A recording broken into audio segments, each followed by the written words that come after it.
The next day, Jersey was one of the first tributes to awaken, after hardly sleeping the previous night.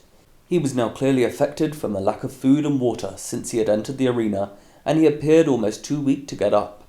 However, as he noticed the rays of sun that hit the lower ground beyond the trees, he scurried to his feet and hobbled down the hill, allowing his body to warm in the sunlight that was present over the shallower hills. Yet despite clearly being pleased to not feel so cold, Jersey soon seemed to remember his hunger and thirst, and he quietly begged sponsors for supplies once again, although nothing arrived. He therefore started to head in a northeast direction, deeper into the southeastern sector of the arena. Meanwhile, Orla awoke Ross once the sun had fully risen, and they soon discovered that they had a much clearer view of the cornucopia. They could see some tributes moving within the central clearing, which Ross correctly identified to be Shimmer from 1 and Seneca and Ignea both from 2, who were burying their most valuable supplies so that they would not be found as they hunted for other tributes. Over the next hour, Ross and Orla had some food and water, whilst discussing the differences between their zones, most notably the education systems and marriage ceremonies. Orla also tried to ask Ross a little more about the girl that he had liked, but he humorously managed to keep the relevant information to himself. Yet as she laughed and reached down for her water bottle, she saw Jersey approaching from down the hill. Orla quickly tapped Ross, who looked up and grabbed his sword as he and Orla stood up defensively, watching Jersey, who was approaching them, and looking like he was about to ask something. When Jersey had come to within 10 meters of them, Ross told him not to take one more step, or he would charge him with his sword. Orla looked at Jersey with a sympathetic expression, whilst Ross was clearly amazed at this request. Jersey proceeded to state that he had not eaten or drunk anything since the day before, and that he would do anything for them if they allowed him to stay. However, Ross told Jersey to houd his wisht and be on his way before he killed him. But Orla tapped Ross's shoulder and gave him a knowing look, as another cannon sounded. Jersey then appeared to have trouble breathing, but he managed to state that his district partner, Georgette, had been friends with Orla and that he was scared. Yet Ross remained stone-faced with his sword held firmly in front of him, and Jersey began to turn and walk away, but Orla was heard to whisper to Ross that they could use him in some way, although the entirety of this sentence was not completely audible. Just as Jersey was about to leave their sight, Ross appeared to have a change of heart, and he called Jersey, addressing him as lad. He darted round hopefully, and Ross said that he could stay for the night, if he kept a long watch. Jersey's face lit up in delight, as he ran back up the hill and thanked Ross and Orla. Ross still remained stoic, but Orla smiled and offered Jersey some water and bread. As Jersey very gratefully accepted Orla's offer, Ross speculated out loud about whose cannon had just sounded, but it was shown to viewers to be that of Cornell from 9, after he had been found by an eastern lake, in which Seneca and Ignea proceeded to drown him until his cannon sounded. Over the next hour, Jersey told Orla about his life in District 8, and how he had been learning at school about stitching denim together. Orla appeared interested about what denim was exactly, but Ross was clearly more focused on a branch that he had broken off a nearby tree, that he was now sharpening with his sword into a spear-like weapon. After a few more hours had passed, Ross and Orla were both hungry, but as they ate, Orla stated that they would likely run out of food within a day or two. She asked Jersey if he had seen any other sources of food in the arena. He mentioned the fish in the lake, but also how difficult it was to escape, although shortly after finishing this sentence, he looked up and noticed coconuts growing at the top of a nearby tree. This tree was one of many in the outer hills that had been specifically designed by the Gaul Institute. Its bottom third was smooth and resembled a palm tree, whilst the middle, that began about 3 meters off the ground, was rougher, with branches that made it resemble a more standard oak tree.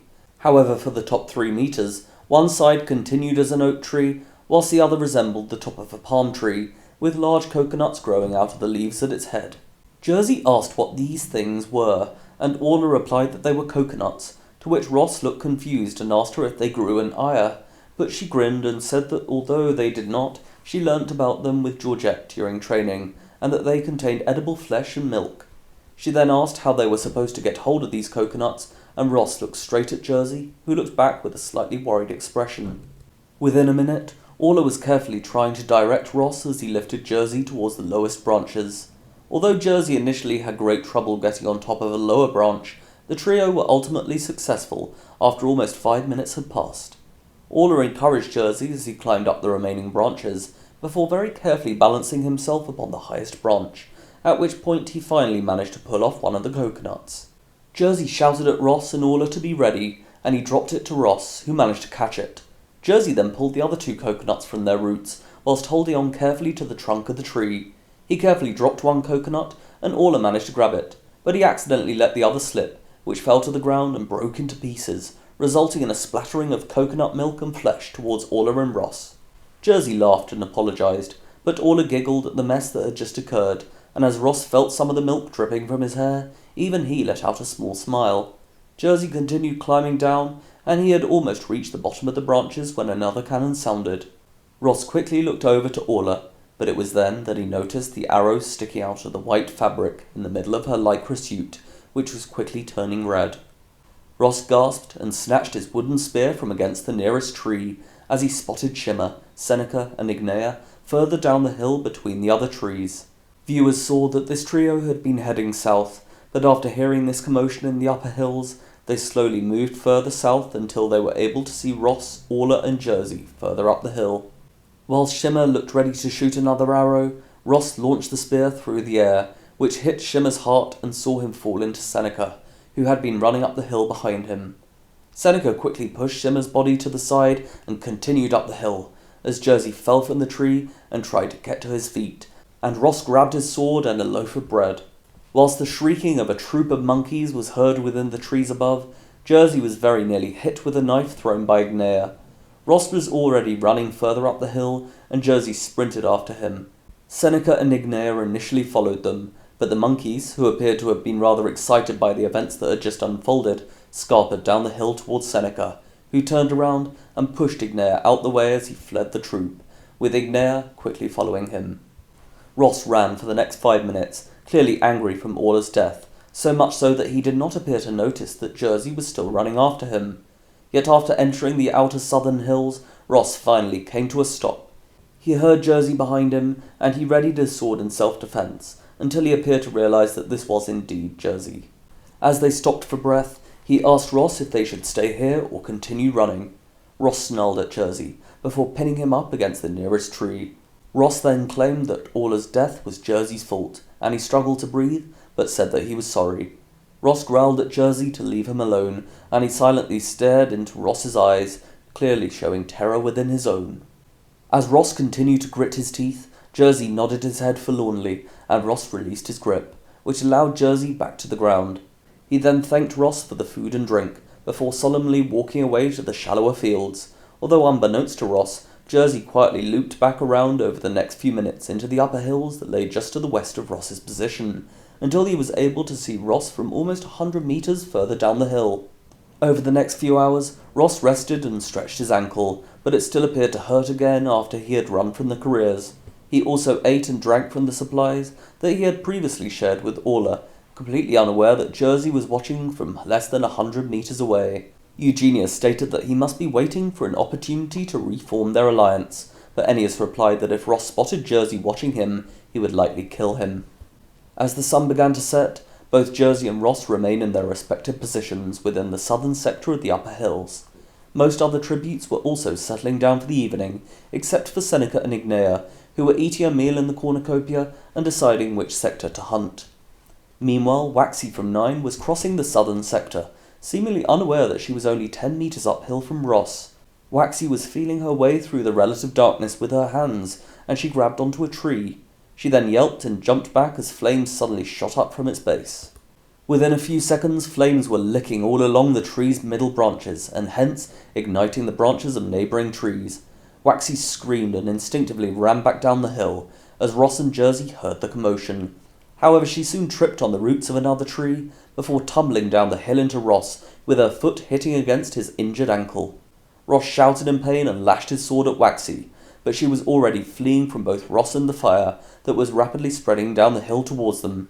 Waxy unknowingly sprinted past Jersey, who watched as the fire raged on. Ross quickly realised that he also needed to run, and he tried to stand up, but almost instantly fell back down, as his ankle gave way and a cannon sounded. It was shown to viewers that in order to move tributes towards each other, small fires had been triggered in all sectors of the outer hills that contained tributes. This cannon was seen to belong to Wisterio from 11, who had been burned to death within the northern sector, although his district partner, Hydra from 11, had narrowly escaped from this fire and was now struggling for breath in the shallow hills of the sector. Meanwhile, burning branches were beginning to fall from the trees above Ross, who was desperately trying to crawl down the hill to safety.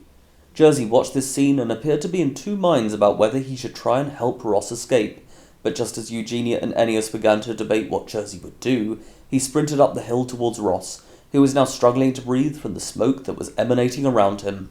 As Jersey appeared through the smoke in front of him, Ross shouted at the wee lad to help him, and Jersey continued running uphill until he reached Ross, who was now desperately gripping onto his sword, as if it would somehow help him against the fire. As a burning branch came down and narrowly avoided Jersey's head, he put his arm round Ross, who he somehow managed to help to his feet. Ross pointed at a path through the trees to their right that so far appeared relatively unaffected by the spreading fire, and Jersey helped Ross to stumble as quickly as they could through this path. Parts of their bodies were becoming scorched as they scurried ahead, and Jersey yelped when a falling branch hit the back of his leg, but Ross encouraged him onwards, and eventually, after Jersey appeared to have almost run out of strength, the pair collapsed into the shallow hills below. Both Ross and Jersey limped onwards and tried to catch their breath as the blaze raged on in the hills behind them. Ross helped Jersey to his feet, and through bouts of coughing, he thanked Jersey for helping him. The fire began to dissipate, and as they both finally caught their breath, Jersey asked if he could stay with Ross for that night. Ross grinned and laughed, then offered his hand to Jersey, who smiled as he shook it. Ross replied, "Hi, pal," and that he could stay with him as long as he wanted. Once the fire had fully died out behind them, they appeared to realize that all their supplies had been incinerated by the fire.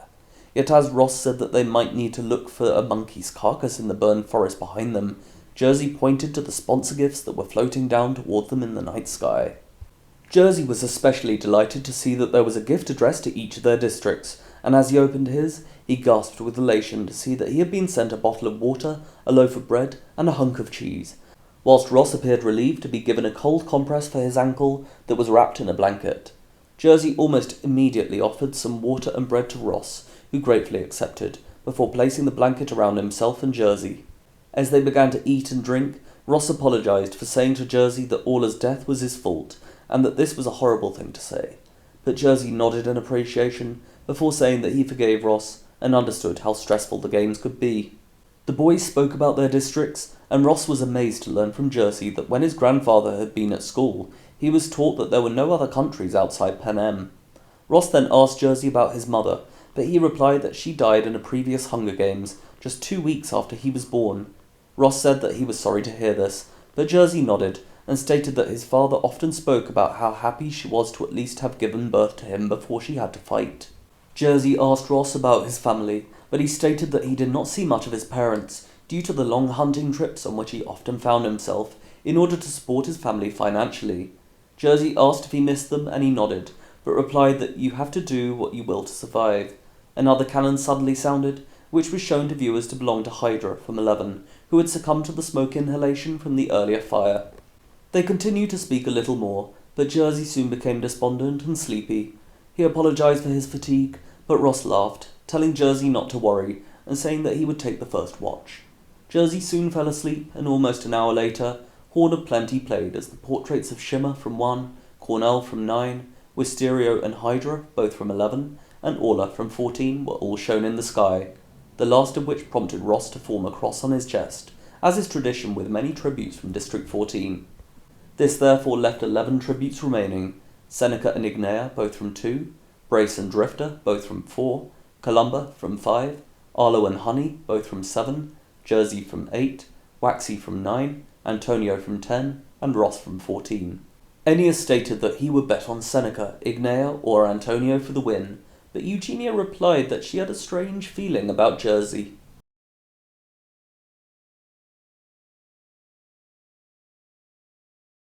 Jersey took over the night watch almost 2 hours after midnight, and Ross asked to be awoken if he saw any odd movement.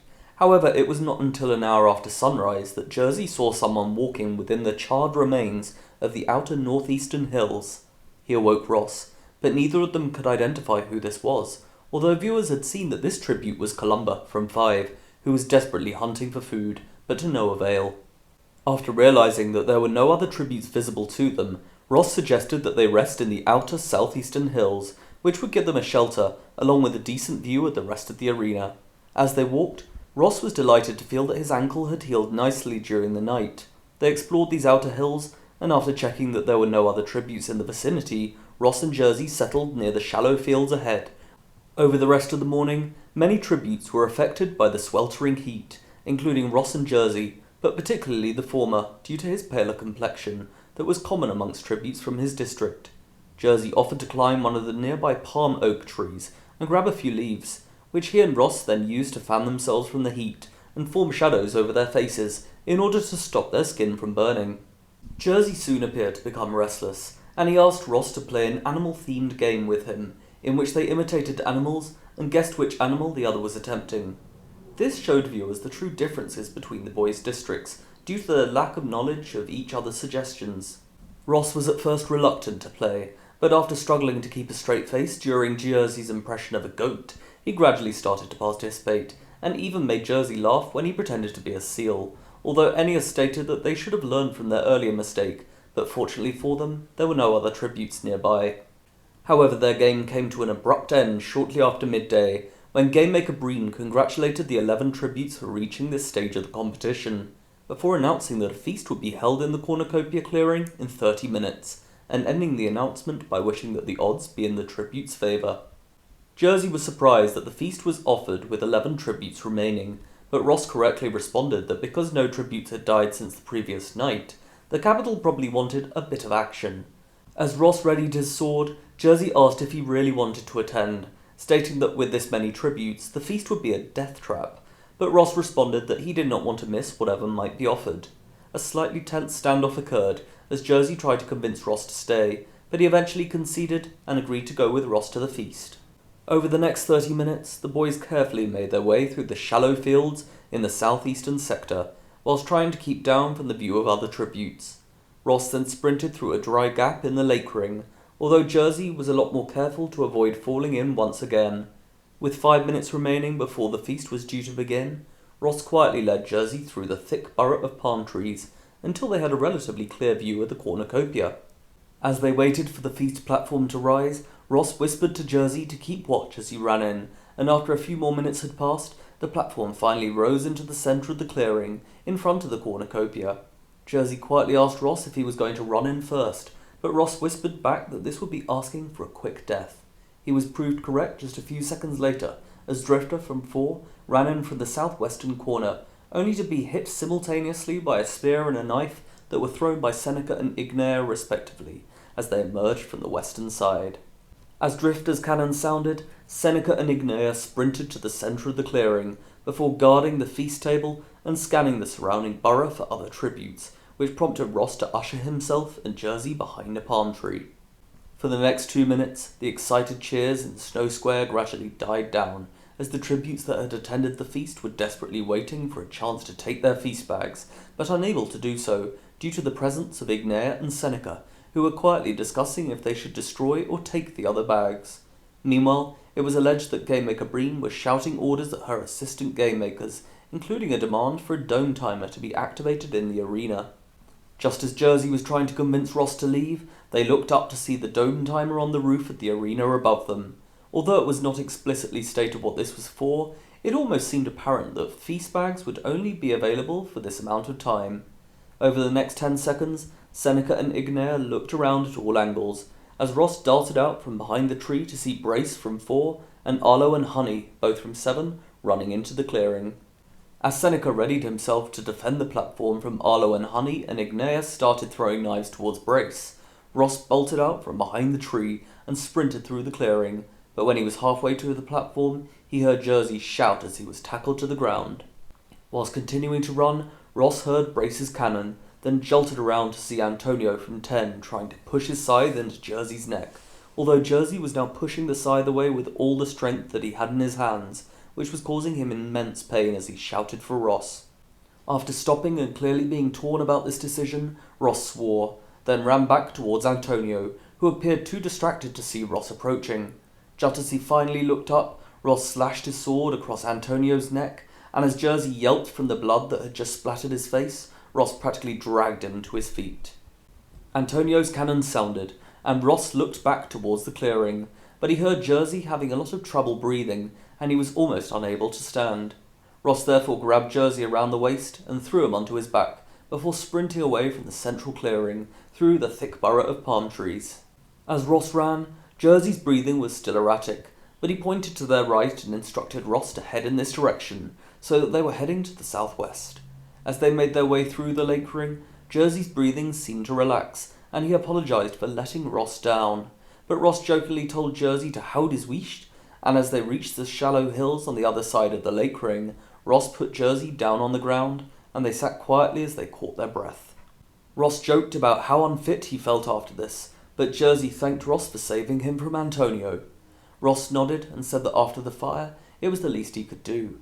The hovercraft then entered through the roof of the arena and flew down to the central clearing in order to collect the bodies of the 3 fallen tributes. Ross quickly got to his feet again and said that they had to carry on, but before he could start walking towards the outer hills, Jersey embraced him. Ross seemed quite taken aback by Jersey's affection, but he patted him on the head nonetheless. After almost an hour, they reached a high enough spot in the outer southwestern hills in order to see what was happening in the central clearing. Yet it was only then that Ross noticed the bleeding across Jersey's hands from where Antonio had tried to cut his neck with the scythe. Ross told Jersey that he should have mentioned it earlier, but he responded that he did not want to cause a fuss, to which Ross responded that Jersey was tougher than he looked, which made him grin. Jersey asked Ross to chop 2 small pieces from the blanket that they had been gifted the previous evening, and after Ross had done this, Jersey wrapped these pieces of the blanket around his hands, whilst Ross sharpened 2 small branches into improvised spears. Once the spears were formed, he asked Jersey if he wanted to practice with them. As the sun set, they threw the spears against a nearby tree. At first, Jersey's aim was almost non-existent, and he threw one spear in an almost vertical direction, which caused him and Ross to jump out of the way, although fortunately for them, they were not hurt. However, after an hour, Jersey was at least able to hit the tree that Ross was instructing him to aim for, and Ross congratulated him on his ability to learn so quickly. Yet Ennius commentated that as touching as this moment was, it was obviously going to end in bloodshed between them. Once it was completely dark, the boys ate from their supplies, whilst discussing the strengths and weaknesses of the remaining tributes. Jersey began to share his thoughts on Columba from 5, but he was soon interrupted by Ross, who noticed a fire burning ahead within the central clearing. Ross correctly guessed that this fire was set by the careers, but he incorrectly guessed that it was a trap to entice tributes, when they were actually burning the supplies that they did not need. As they watched the distant fire, Ross yawned openly, which prompted Jersey to offer to take the first night watch as Ross slept. He gratefully accepted Jersey's offer and fell asleep on the blanket at Jersey's feet. An hour later, Horn and Plenty played, and the portraits of Brace and Drifter, both from 4, and Antonio from 10, were all shown. This therefore left only 8 tributes remaining: Seneca and Ignea, both from 2, Columba from 5, Arlo and Honey, both from 7, Jersey from 8, Waxy from 9, and Ross from 14. As Jersey awoke the next morning, he noticed that Ross was staring intently towards the central clearing, and so Jersey asked what he was looking at. Ross responded that he could see Seneca and Ignea creating another pile of supplies by the cornucopia. This time, viewers could see that the pair were making a pile of useful supplies, away from the burned pile of supplies that they had not needed. As the boys ate and drank, Ross realized that they did not have much food or drink remaining, whilst most of the coconuts in the trees above had been smashed to the ground, where they were either destroyed or defecated upon by the troops of monkeys, although the majority of these troops had been released from the arena during the night by Gamemaker Breen. Ross stated that they could at least try to throw spears at the career tributes from the borough around the clearing, but Jersey replied that it would be difficult for them to target both careers at once, and even more difficult for them to escape if this plan went wrong. For the rest of the morning, the boys continued to rest as they watched the cornucopia and discussed how they could access these supplies. Jersey started throwing the wooden spears at the tree once again, as Ross offered some more advice, but he stated that no matter how hard Jersey practiced, he would not become good enough in the time that they had to kill the careers from outside the clearing. Jersey turned and smiled, saying that he was just practicing. Ross nodded, and whilst lying down on the hill, he gave some more advice, which Jersey tried to act upon, but as his aim improved, Eugenia noticed that Ross appeared to become quieter and even more distant as he pensively watched Jersey. However, they were suddenly interrupted as 2 parachutes, which each appeared to contain sponsor gifts, flew down towards them. As Jersey dropped the spear and Ross jumped to his feet, they soon noticed that although these parachutes were the same ones that were used for sponsor gifts, they were not carrying gifts, but instead grenades. Jersey immediately took the grenade out of the parachute that had flown nearest to him, but when Ross realized what they were, he quickly warned Jersey to not touch his grenade and simply leave it on the ground, before explaining that they created triggered explosions. Viewers watched as all tributes each received a grenade, although none of the groups or individuals appeared to realize that they were not the only ones that had received these gifts. Arlo and Honey, who were hiding in the charred remains of the outer western hills, decided to hide their grenades until they found a good use for them. Columba carefully placed her grenade beneath a set of palm leaves in the outer northeastern hills. As for Waxy, who was still in the northern lake ring, she appeared unsure of what this device was, and so she simply decided to put hers in her pocket. Meanwhile, Seneca and Ignea were both elated to have received these grenades, and Seneca quickly suggested that they put them to good use. During the feast, the bird received an electrical wire that produced enough current to badly burn or even kill someone who touched it. This wire was also extremely thin, and hence almost invisible to the human eye. Ignea therefore placed it to surround their pile of supplies before turning on its switch. As Seneca and Ignea decided to head into the southwestern sector, Ross declared that they should use their grenades when they found a decent opportunity, but Jersey quickly replied that he had never seen anything like this in a previous games, and that it could be a trap. They continued to discuss how they should use the grenades, or if they should even use them at all, but just as Jersey was saying that they could leave them in Seneca and Ignea's pile of supplies in the hopes that they might blow up, Ross quickly covered his hand over Jersey's mouth. Jersey looked at Ross as he quietly pointed ahead to Seneca and Ignea, who were heading through the shallow hills towards them. Jersey appeared to panic, but Ross carefully helped him to his feet as they quietly, yet quickly, marched up the hill towards the perimeter. Jersey asked if they should head to their left or right, but Ross frantically replied that both neighbouring sectors had been burned from the fire and that they could be seen if they entered either. As Ross and Jersey continued rapidly marching to the highest ground, they began to notice small alcoves and declines in the ground towards the perimeter. Many leaves from the palm trees had also fallen to the ground due to the damage to the trees that was caused by the monkeys. They looked around frantically for a place to hide, but heard Seneca and Ignea fast approaching them from the lower ground. Ross grabbed his sword and held it ready whilst Jersey looked behind. He then grabbed Ross by the hand and practically pulled him into a small decline in the ground that was surrounded by many battered trees and fallen leaves. Ross quietly asked Jersey what he was trying to do, but he ordered Ross to grab some more leaves, as the voices of Ignea and Seneca neared them. However, Ross soon appeared to understand what Jersey was trying to do, and as they lay down in the alcove, with just enough room between them, they piled the leaves on top of themselves. Jersey seemed to be breathing quite loudly, but Ross gripped his hand and whispered to him to remain calm. After almost a minute, Jersey's breathing appeared to have stabilized, but as the voices of Seneca and Ignea arrived just meters from their position, he gripped even tighter onto Ross's hand. They proceeded to hear Seneca telling Ignea that he was certain the Scots boy and little one had come this way. An agonizing minute went by as Ignea and Seneca explored this area, with Ignea walking so closely to them that Jersey could see her through a gap in the leaves, whilst Ross was gripping his sword extremely tightly beneath the leaves. However, Seneca eventually surmised that Jersey and Ross had headed north when they saw them coming. Although Ignea was reluctant to stop searching this area, she was soon convinced by Seneca, who stated that Ross and Jersey would manage to escape if they spent too long in this section. Almost 2 minutes passed before they finally pushed off the leaves. Jersey breathed a sigh of relief, as Ross congratulated him for his quick thinking. Ross then asked him what he had been saying about placing their grenades in the careers pile in the central cornucopia. Jersey smiled as Ross continued that now was the best time to act. They travelled as quickly as they could towards the central clearing, whilst being careful to avoid being seen by others in the arena as they made their way through the more visible section of the shallow hills. Yet during this time, they had no way of knowing that Seneca and Ignea were busy chasing Arlo and Honey into the outer northwestern hills, which distracted them from seeing Jersey and Ross approaching their supplies.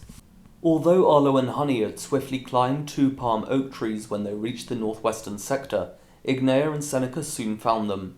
As Arlo and Honey desperately tried to climb even higher up these relatively short trees, Seneca pulled the pin from his grenade, and it began to make a high-pitched sound that became even higher. After counting to 3, Seneca threw it straight at Arlo. He screamed as the grenade hit a branch next to him, but this was suddenly interrupted by a loud explosion that was swiftly followed by a cannon. Although Honey had climbed an adjacent tree, she was surprisingly unharmed, but the force of the impact caused her to fall from the tree and land near Ignea's feet. Ignea laughed as Honey fell, but even she seemed quite surprised as Honey got up to run. Yet after a few seconds of hobbling away to the north, Honey collapsed to the ground. Ignea then breathed out in a bored manner and pulled the pin from her grenade, before throwing it at Honey, who turned and shouted an expletive at Ignea, whilst placing her middle finger up at her. A second later, another explosion sounded, followed by her cannon. As these cannons were heard, Jersey and Ross were entering the southwestern lake ring. They looked round as the hovercraft approached, but Ross said that they needed to hurry onwards before Ignea and Seneca returned. As the careers were beginning to travel down the outer northwestern hills, Jersey and Ross were sprinting through the southwestern borough of palm trees that surrounded the central clearing. After rapidly checking that nobody else had the same idea, Ross told Jersey to stay in the borough and check all angles for other tributes. Ross then sprinted to the pile of supplies that lay in front of the cornucopia, but as Jersey looked ahead, he squinted upon looking closely at the ground around this pile. Jersey suddenly shouted at Ross to stop, and he turned around when he was only approximately 2 meters from this wire surrounding the pile. Jersey ripped a leaf from a nearby palm tree and approached Ross. As Jersey walked ahead of Ross, who was clearly perplexed by what Jersey was doing with the leaf, he slowed down, before pushing the leaf into the wire, which resulted in a sudden zapping and a singed line forming along the leaf's edge.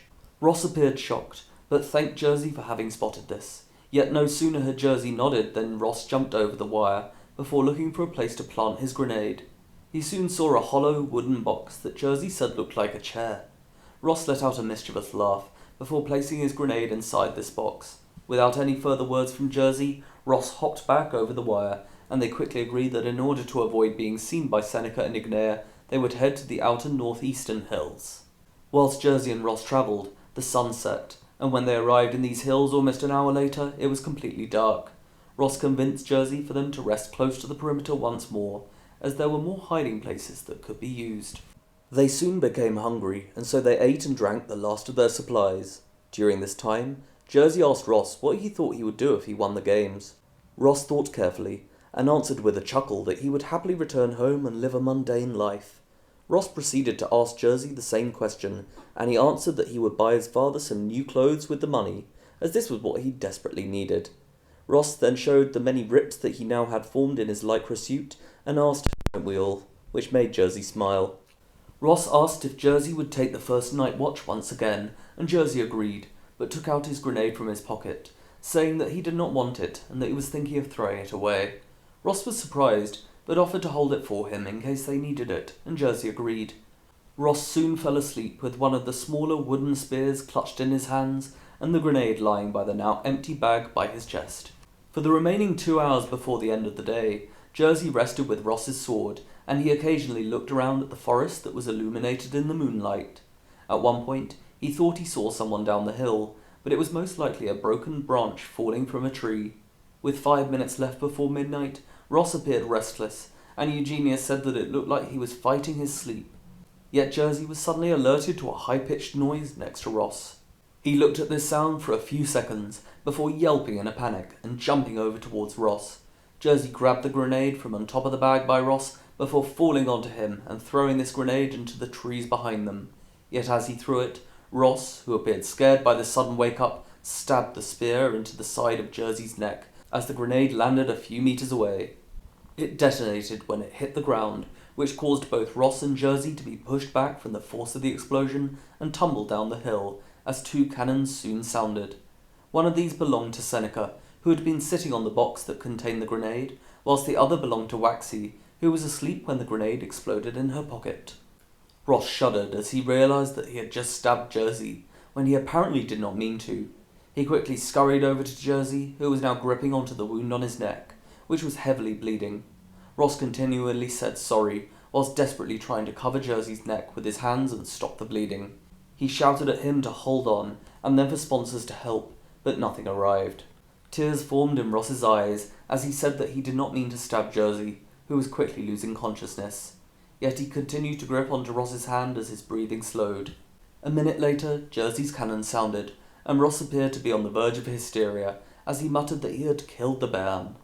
The hovercraft soon approached and picked up Jersey's body, whilst Ross blankly stared ahead and muttered in shock that he was sorry. As Horn of Plenty played a minute later, Ross sat down in silence without moving his eyes as the portraits of Seneca from 2, Arlo and Honey, both from 7, Jersey from 8, and Waxy from 9 were shown, which left only Ignea from 2, Columba from 5, and Ross from 14 remaining.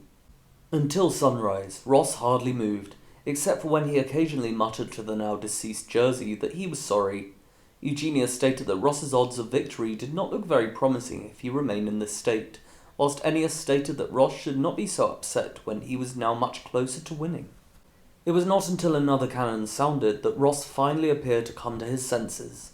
The camera had occasionally checked on Ross during the night, but instead focused primarily on Ignea, who was hunting for him and Columba. Yet it was not until the morning that she found Columba, who was hiding in the shallow northern hills. After realizing that Ignea had found her, Columba sprinted back to the cornucopia, but she was swiftly hit in the back of the head with the knife thrown by Ignea. After this cannon sounded, Game Maker Breen made an announcement, congratulating the final 2 tributes for making it to this point in the games, before wishing that the odds be in their favour. Ross, Ignea, and viewers in Snow Square were clearly perplexed by the lack of information in this announcement, but just as Ignea readied her knife and Ross looked at the shallow hills in front of him, the tracker in Ignea's arm suddenly made an extremely loud sound that some viewers say sounded like a car's horn. Ignea jumped from this sound, but a second later, Ross's tracker made the same sound, which resulted in him letting out a monologue of expletives. Ignea's tracker sounded the next second, and then Ross's did the same. The pattern of this continued, with their alarms sounding in 2-second intervals, which was clearly aggravating the pair and causing their ears pain. Yet after almost a minute, Ignea appeared to become more used to the sound, and she was no longer wincing in pain when she heard it every 2 seconds. She seemed to notice that the sound was also coming from the outer northeastern hills, which she correctly stated out loud was Ross. Meanwhile, Ross came out of the outer northeastern hills, and he gradually noticed Ignea's sound in the shallow northern hills to his right.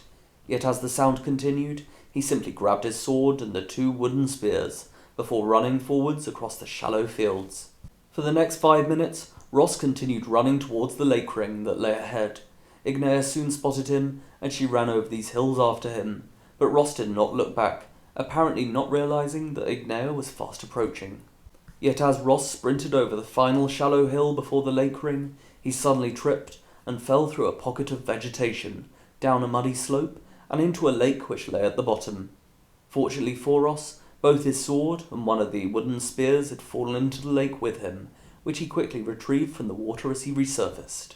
However, after hearing Ignea's tracker a few more times, Ross appeared to notice that the sound produced by his own tracker was much quieter with his arm within the water. He quickly tested holding his arm above and below the surface of the water, and smiled as he realized this difference in sound. Yet he suddenly heard Ignea's sound fast approaching his position, and placed his arm back into the water. Many viewers in Snow Square were shouting at Ignea to kill the Scot, as she continued through the last of the shallow hills towards the lake ring. However, she was clearly confused by the sudden lack of sound from Ross's tracker.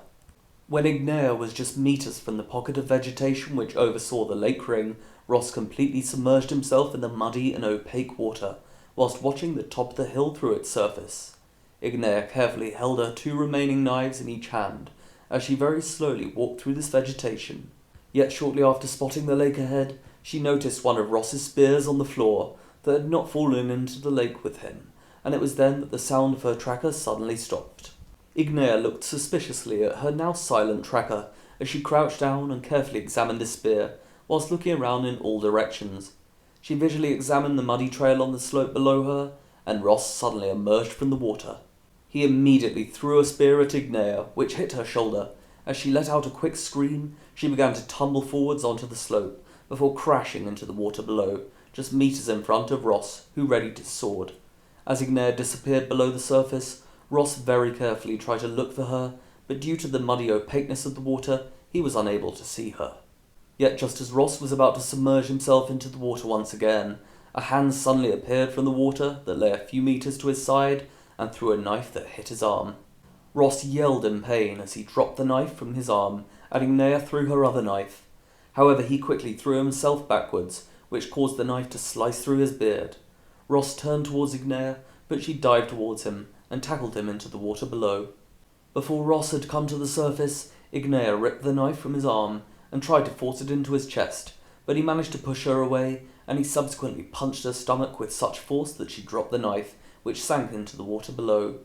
Both tributes were now weaponless, and as viewers cheered in Snow Square, Eugenia exclaimed that she loved a bare-knuckle showdown.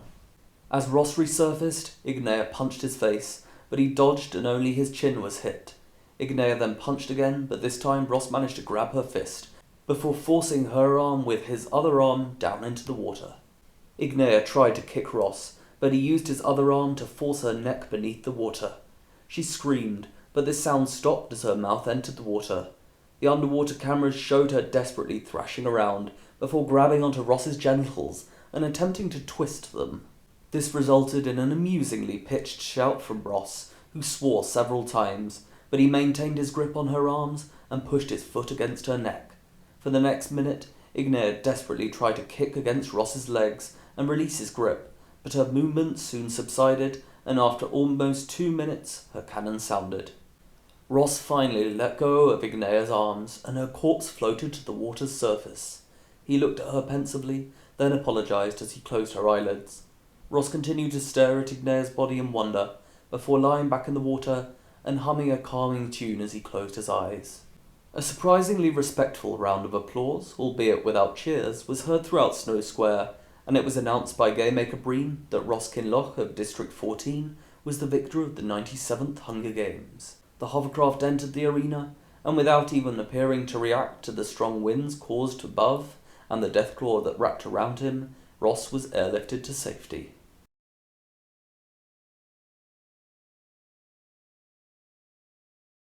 For Ross's victor interview, he was dressed in a plain white jacket and kilt, embroidered with jewels of his zone's blue and red tartan colours. However, despite being dressed in such an extravagant outfit, Ross was clearly not too pleased to be there. The interview was a rather serious affair, with Eugenia finding it difficult to ask Ross about his victory. She attempted to speak about his alliance with Orla and Jersey, but he did not respond well to her questions, and seemed to act like this event was a waste of his time. However, extra highlights of the games were shown instead, as a way to fill the time left by these silences. Ross moved back to District 14 just 2 weeks after his victory, and allegedly only set foot in the capital once again for his role as mentor to future tributes of his district. He lived a relatively quiet life in the outskirts of Glasgow with his wife Marie, that he later met in the Breen's nightclub of Zone A. They also had a son, Jersey, but little is known about the family's later lives. As promised by the capital, Maxima Liu was given a large financial reward for Ross's victory. She used this money to retire and buy a mansion and land within the mountains surrounding District 2, in which she lived with her partner, Gladius Wren, who soon became her husband. It is known that Maxima set herself apart from the other victors of this district, and she did not participate in future academy practices. Furthermore, various accounts of the events surrounding the interviews of the 99th Hunger Games report that Maxima helped a number of Avoxes to escape in a hovercraft, although this was never conclusively proven.